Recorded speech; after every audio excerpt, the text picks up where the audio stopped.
they're going to open the borders up and instantly let anybody that comes here vote and get free welfare. They're going to send the Justice Department in to stir up the black community that's got some real issues, some real beefs. But at the same time, they're selling race war as legitimate now, even in Time magazine, saying it's part of a legitimate class struggle, while the ultra-rich fund the whole de-evolution of the country. Up on DrudgeReport.com, Kareem Abdul-Jabbar, coming race war won't be about race, but it is a race war. Jesse Jackson booed after fundraising from the podium. Protester, if I've got to die tonight, I won't mind. 57% of blacks in a poll think cop guilty of murder. Obama to meet with Holder. Oh, to try to fix things. And the DOJ, communists, New Black Panthers, hijack Ferguson protest. That article is up on Infowars.com. It's top linked on DrudgeReport.com. Missouri governor calls in troops, snubs White House, pot found in teen's body.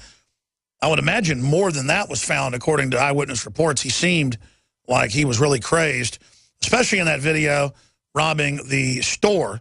But again, that isn't why the cop was out basically originally making contact with him. There's going to be tragedies like this any way you slice it. So what's the larger issue here? It's the time of crisis. It's the organized crises. It's the White House not letting a good crisis go to waste. You know, this came out on Friday. If folks want to see photos of the officer, Yahoo News covered it. Photos. Ferguson officer Darren Wilson earned police honor before fatal shooting. Patrolman's father recently sought prayers for a very challenging family situation. 6 months before he shot and killed an unarmed teenager, police officer Darren Wilson earned a commendation for his extraordinary effort in the line of duty. Yahoo News confirmed the award through February 11th. Ferguson City Council meeting minutes and photos Wilson's father posted to his Facebook page. Very proud of my son, Darren Wilson, on receiving a commendation from his police department. John Wilson wrote on February 11th, congratulations, son. One image shows Wilson shaking hands and receiving the commendation from Ferguson Police Chief Jackson. In a second photo, the tall and slender Wilson brandishes a smile as he returns to his seat. 28-year-old officer. What he did to earn the commendation is not immediately known. So trying to figure out exactly what's going on with all this. While IS runs around murdering Christians all over the Middle East, while the dollar devalues, while a new hoax is put out that Russia invaded with armored vehicles and they all got blown up with no photos or videos, and now it's basically admitted to be a total hoax, stuff is getting crazy. And the last thing we need is a bunch of destabilization to give the system a pretext to come down on everybody. I'm going to go back to Tom, then Chris, Michael, John, Alex, and others that are patiently holding here today. I do want to focus in next hour on some of the news we haven't covered. Fritz Springmeier will be with us for 30 minutes.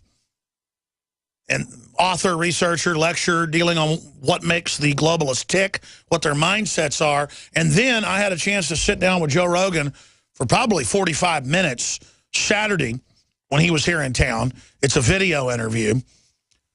I'm going to air about 6-7 minutes of that exclusively here with the host of UFC, well-known movie star, host of Fear Factor, and scores of other shows. We had a really good talk, one of the best interviews I've ever done with Joe. And I've been interviewing Joe since '99. I've known him since '98. We've become good friends over the years. And he just becomes more and more popular. In fact, he has about the most popular podcast out there for just general topics. We have the most popular political, but he has one of the most popular, not the most popular in general topics, his video podcast. And he's definitely a cultural phenomenon, sells out 10,000-person arenas all over the United States. He's got a new comedy special coming out. And we're going to go hunting soon. He's going to come to Texas. We're going to go hunting and videotape it. He was saying he wants to do that. And he said, when are you coming to L.A. to be on my podcast? Someday. I just never go to L.A., as everybody knows. But it was good to see Joe. In a few days, we'll air the whole interview at the end of the nightly news, but we'll air part of that today, where he talks about Ferguson, he talks about the police state, he talks about Obama, and he talks about how he knew Robin Williams. Robin Williams was a fan of Joe Rogan, so that is coming up as well today. I want to go to London, England. Paul Joseph Watson has been watching this from afar, looking at how they have been using the riots in England a few years ago to bring in draconian controls against everyone as well. Paul, it's very hard to get people to pull outside the controlled political spectrum and see it from outside the box. But I want to get your expert analysis of this and the research you're doing, the video clips you have, the eyewitnesses, including elected black leaders in the area who are saying that this is provocateur. They were the same leaders who said last week Ferguson police stood down. That's now been confirmed by the state police. So these are some pretty credible people that are saying that there are provocateurs working for people that we know work for the Justice Department, throwing things at the police, and now gunshots. Someone shot at the police last night. Someone shot at their helicopter last week. And then the police go into animal mode and start shooting reporters with rubber bullets, just shooting anyone they can, shoot. This is a recipe for disaster. Paul Joseph Watson, thank you for joining us. Good to be here, Alex. Get into it. What's your view on this? And break down your story that's top linked on drudgereport.com, dealing with the DOJ, communist, and new Black Panthers hijack Ferguson protest. Leader of militant group pictured coordinating with police. Well, it's a shame that that's top linked on Drudge in a way, Alex, because I've got an even bigger story that's probably going to be up by the end of the show.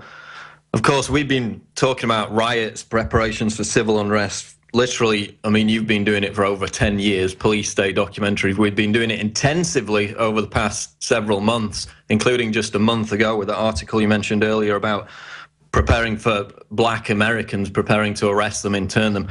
But this is a new document, and the headline that I've gone with is U.S. Army preparing for, quote, full-scale riots in U.S. And we've had these kind of document releases before. Normally they take 2 years from the point where they're written to the point where they actually become public. But this one's recent. It's just from April 21st, Department of the Army, 2014.